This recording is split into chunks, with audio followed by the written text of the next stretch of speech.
Մարտի 8-ին Մայրաթոր Սուրբ Էջմիածին ժամանեց Կոստանդնուպոլսի հայոց պատրիարք Սահակ arczepiskopos Մաշալյանը։ Էջմիածնի միաբանները պատրիարքին դիմավորեցին եւ առաջնորդեցին Մայր տաճար, որտեղ իջման Սուրբ Սեղանի առջև կատարվեց հրաշափառի արարողություն։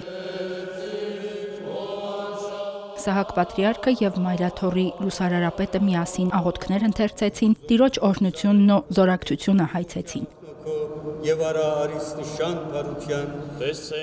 Արարողության ավարտին լուսարարապետ Հայր Հարությունը Մայրաթորի միաբանության անունից ողջունեց եւ բարիկալուստ մաղթեց Սահակ պատրիարքին։ Մայրաթոր Սուրբ Էջմիածնի միաբանության անունից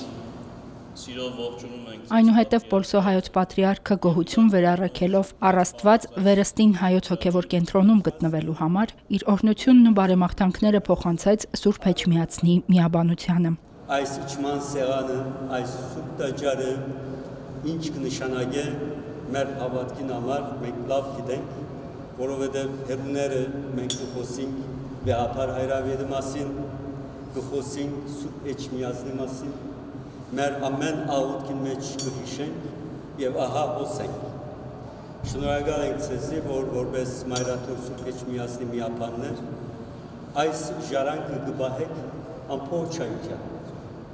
Մայր տաճարում միաբանների հետ համատեղ աղոթքից հետո հայոց վեհարանում տեղի ունեցավ Գարեգին II ամենայն հայոց կաթողիկոսի եւ Պոլսո հայոց պատրիարքի հանդիպումը։ Այնուհետև կայացավ Նորին Սրբության եւ Սահակ պատրիարքի առանձնազրույցը։ Առաջիկա օրերին ամենապատիվ Սահակ պատրիարքը կմասնակցի Մայրաթորում գումարվելիք Գերագույն հոգևոր խորհրդի ժողովին։ Մեզ համար միշտ թարմանում մնա Մայրաթորի մթնոլորտի մեջ գտնվել, որովհետև մեր հավատքի արմատները հոսեն, ագնու ագունքը հոսեն եւ ես պարկուդամ, որ կոնեդարին երկու անգամ այս Գերագույն հոգևոր ժողովի արիտներով Հայաստան գտնվիմ, թե մեր եպիսկոպոս եղբայրները կտեսնենք, վեհապար հայրավետի հետ ավելի մտերիմ զրույցներ կգնանք ունենալ եւ հարգավ թե ի վերջո պետք է կովիքանք եկեցվո ամբողջականությունը, միությունը պետք է մեջտեղ է, Գերագույն հոգևոր խորհուրդը այս առումով նաև ունի այդ կորզունեությունը եւ շատ արդյունաբեր ժողովներ կանցնի, մենք առօրյայի խնդիրները, եկեցվո եւ հայրենիքի հարցերը սեղան կբարգեցնենք, մեր քաղաքարները գարդահայտենք, լուծումներ հայտարարելու կչանանք, այնպես որ արդյունաբեր շրջանը պիտի ինձ համար։ Հերմինե Հակոբյան, Վռամ Խանամիրյան, Եկեղեցական կյանք։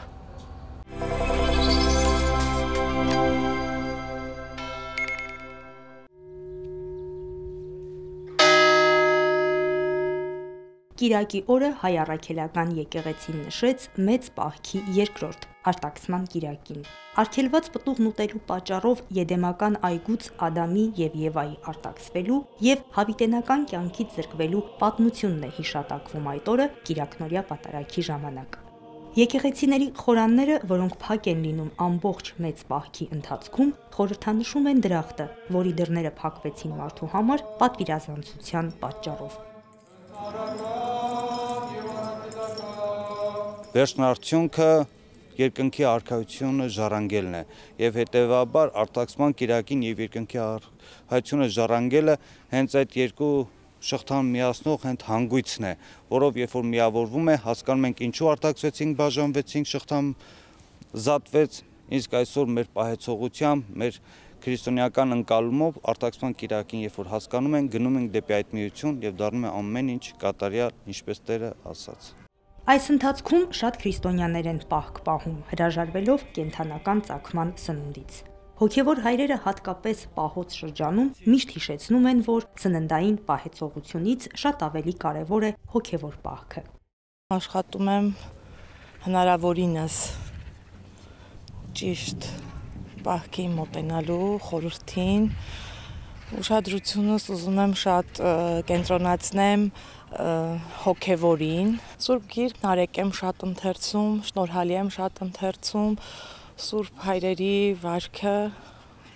Ինչքան որ հնարավոր է աշխատում եմ միշտ Աստծո հետ շատ զրուցեմ։ Ոչ միայն պատքի ժամանակ մարդ պետք է իր ամբողջ կյանքի ընթացքում ճիշտ ապրի,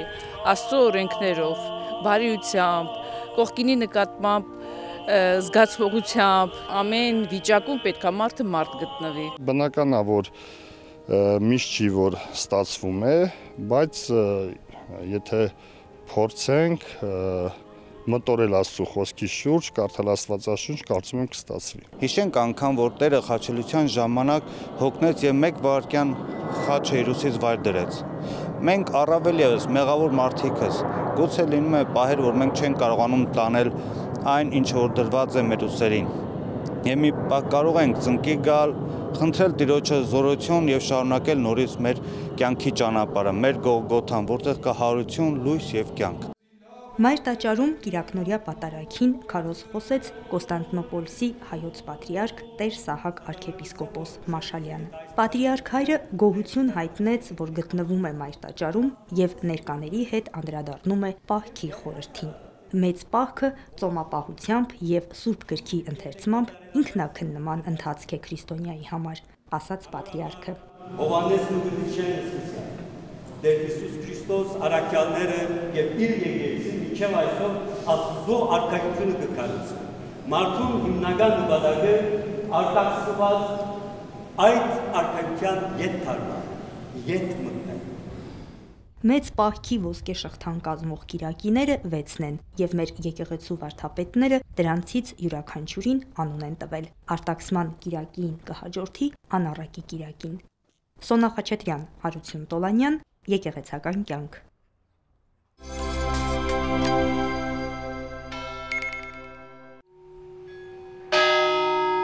Մեր եկեղեցու ծիսական արարողությունների անբաժան մաս են ամենօրյա ժամերգությունները։ Մայրաթոռի միաբանների թափորն ուղեկցում է հայոց հովվապետին դեպի Մայր տաճար, որտեղ նորին սրբության հանդիսապետությամբ կատարվելու է հանգստյան ժամերգություն։ Ուրբաթ օրը կատարվող հանգստյան ժամերգության ընթացքում նարեկացու եւ շնորհալու հոգեպարար աղոթքներով հոգեվոր դասը խնդրում է Տիրոջից դադարեցնել օրվա ալեկոծությունը։ Երեկոյան խաղաղական եւ հանգստյան ժամերգությունները կատարվում են մայրամուտից առաջ, խորհրդանշելով Քրիստոսի թաղումը, դժոխք իջնելն ու արդարներին տանջանքներից ազատելը։ Հոգեվորականները անդոր եւ խաղաղություն են խնդրում ամենօրյա մեղքերով ծանրաբեռնված մարդու հոգու համար։ Ժամերգությունը ընդհանրական աղոթքի ձև է եւ հատկապես այս շրջանին, երբ մեծի պահոց հրաշալի օրերն ենք ապրում եւ հավարտ մեծի պահքի պիտի առաջն Աստված տոնենք մեր Տիրոջ Հիսուս Քրիստոսի հրաշափառ հարության տոնը, շատ կարեւոր է եւ շատ առավել ընդգծում է դառնում այն հանգամանքը, որ պետք է մասնակցենք նաեւ ժամերգություններին։ Սաղմոս 2-ն ասում է. օրվա մեջ 7 անգամ քեզ պիտի օրհնեմ։ Մեր եկեղեցու սուրբ վարդապետները սակայն հաստատել են 9 ժամերգություն։ Օրվա ընթացքում ամեն ժամ Տիրոջը գոհաբանական եւ փառաբանական աղոթք ուղղելու համար։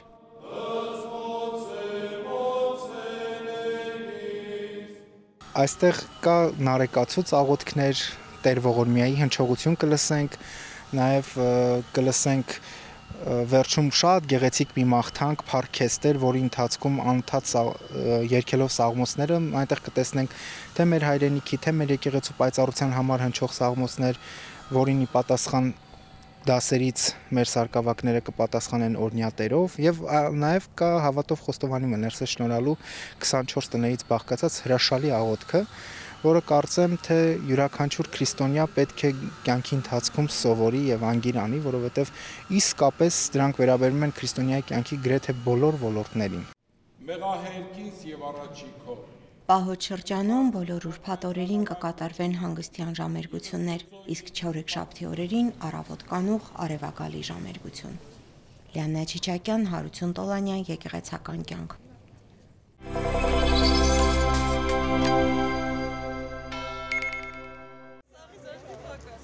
Հայ առաքելական եկեղեցու Ամերիկայի Միացյալ Նահանգների Արևելյան թեմի Հայ օգնության ֆոնդը Հարվարդի բժշկական դպրոցի հիվանդանոցի եւ Երևանի պետական բժշկական համալսարանի սրտաբանության ամբիոնի մասնագետների հետ համատեղ իրականացրին ուլտրաձայնային հետազոտությունը անհետաձգելի իրավիճակներում թեմայով երկրորդ աշխատաժողովը։ Այն տեղի ունեցավ մարտի 9-ին եւ 10-ին համալսարանի ուլտրաձայնային ուսուցման կենտրոնում։ Առաջին դասընթացը կազմակերպվել էր 2022 թվականին, որին մասնակցել էին շուրջ 20 բժիշկներ Երևանից, Հայաստանի մարզերից եւ Արցախից։ Դասընթացը նախատեսված է անհետաձգելի բժշկության մասնագետների, սրտաբանների, ռեանիմատոլոգների համար եւ նախատեսում է հեռավար նախապատրաստական եւ առկա ինտենսիվ ուսուցում։ Ժամանակակից բժշկական տեխնոլոգիաները թույլ են տալիս սմարթֆոնին կամ պլանշետին կցված սարքերով կամ նոթբուքերով ուլտրաձայնային հետազոտություն իրականացնել ոչ թե հիվանդանոցային պայմաններում,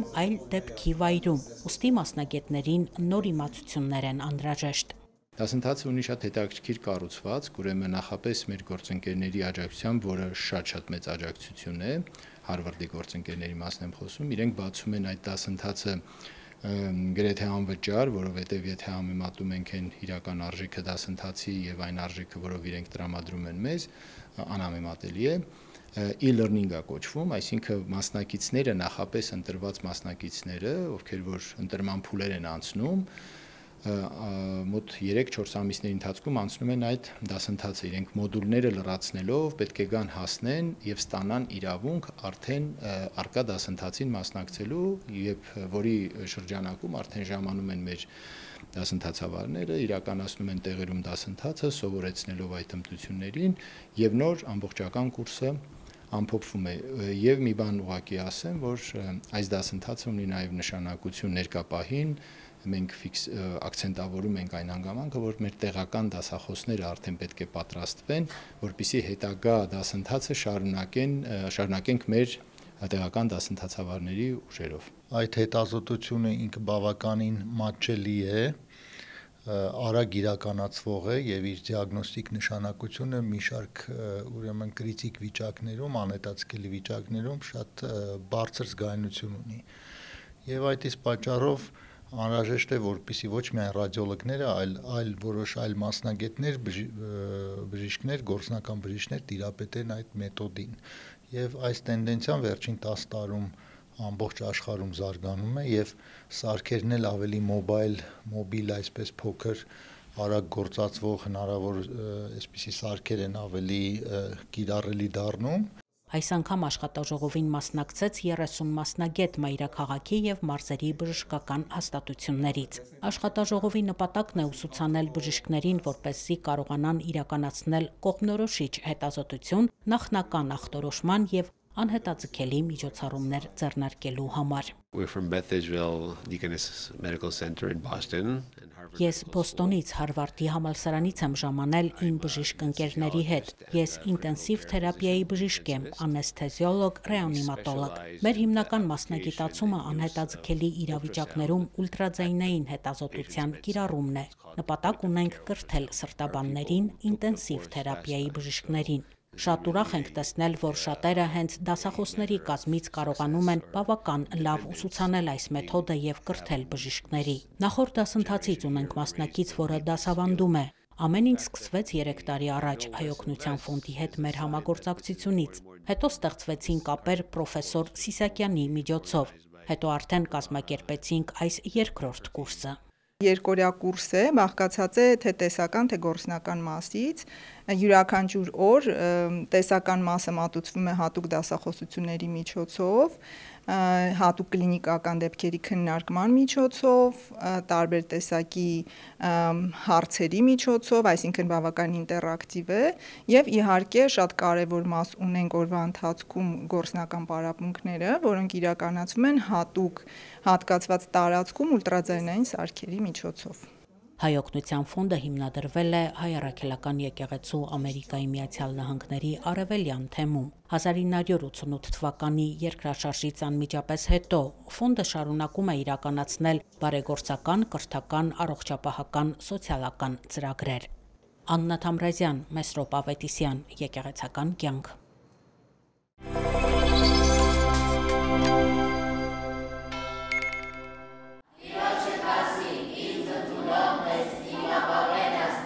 Դվին գյուղի երեխաները Կիրակնորյա դպրոցի շրջանակում նոր սաղմոս են սովորում։ Ինչ է ասում այդ սաղմոսը։ Սաղմոսը յուրաքանչյուրի անձերի պաշտպանության եւ Աստծո հովանավորության տակ ապրելու մասին է։ 90-րդ սաղմոսն է, շատ հայտնի սաղմոս։ Տեր Եղիշեի հովության մեջ Դվինի եւ Մասյացոտնի թեմի եւս 4 գյուղերի Կիրակնորյա դպրոցներ են ընդգրկված։ Թվով ավելի քան 250 երեխա։ Ձմռանը Կիրակնորյա հանդիպումներն անցնում են Սուրբ Հարություն եկեղեցում կամ Հովվատանը, տաք եղանակին եկեղեցու բակում, երեխաների խնամած ծիրանենիների տակ։ Որ գալուց տեսնեք, համարյա վազելով են գալիս, շատ մեծ ուրախությամբ են գալիս եւ գնալով մեր երեխաների քանակը անընդհատ ավելանում է նոր երեխաներով։ Դրսում էլ, գյուղում էլ, դպրոցում էլ շատ են նկատում, որ Կիրակնորյա հաճախող երեխաները ինչ որ առումներով լավ տեսակետից տարբերվում են։ Միասին մասնակցում ենք ուխտագնացությունների, քայլերթի, կազմակերպում ենք տարբեր միջոցառումներ, տոնախմբություններ։ Կիրակնորյա դասերի ժամանակ ոչ միայն ընթերցում ենք, այլ միևնույն ժամանակ կազմակերպում ենք ֆիլմի դիտում, մուլտֆիլմի դիտում եւ առավել հետաքրքիր է ստացվում։ Վերլուծում ենք, քննարկում։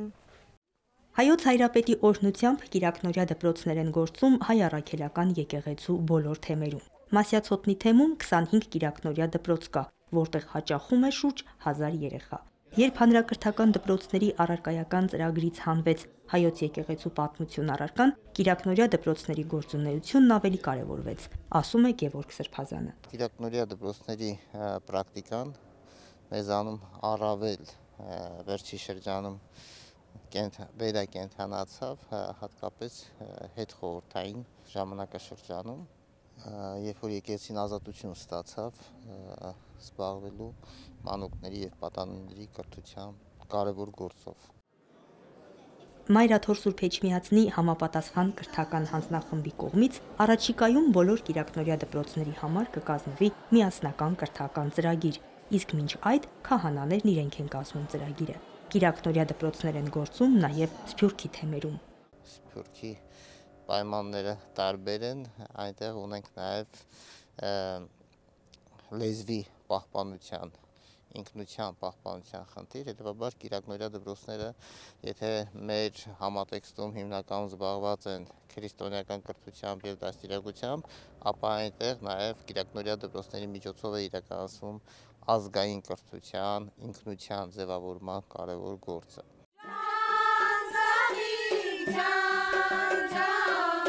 Հատկապես մարզային համայնքներում, որտեղ կրթական ժամանցային կենտրոնները սահմանափակ են, երեխաներին եւ պատանիներին համախմբողը Կիրակնորյա դպրոցներն են եւ քահանա հայրերը։ Դվինի Կիրակնորյա դպրոցում Տեր հայրը հաճախ է կազմակերպում աստվածաշնչյան թեմաներով օլիմպիադաներ, ինտելեկտուալ մրցույթներ, ժամանցային ծրագրեր, ուխտագնացություններ։ Հյուրասիրություն, հանդիպում, զրույցներ եւս հաճախ է լինում։ Երեխաների խնամքին է վստահված նաեւ եկեղեցու հարակից տարածքը։ Օլիմպիադաները հիմնականում լինում են տարբեր Կիրակնորյա խմբերի միջև։ Մենք այդ ժամանակ սովորում ենք աստվածաշնչից տարբեր հատվածներ եւ հարցեր են մեզ տալիս։ Հիմնականում ավելի շատ գիտելիք ավելի շատ ձեռք բերում ենք տենց սովորելով հարցերը, բայց բոլորս էլ ուզում ենք առաջին տեղում լինել եւ հաղթանակը ինձ թվում է էլի կարեւոր է։ Ընկերներով սովորում ենք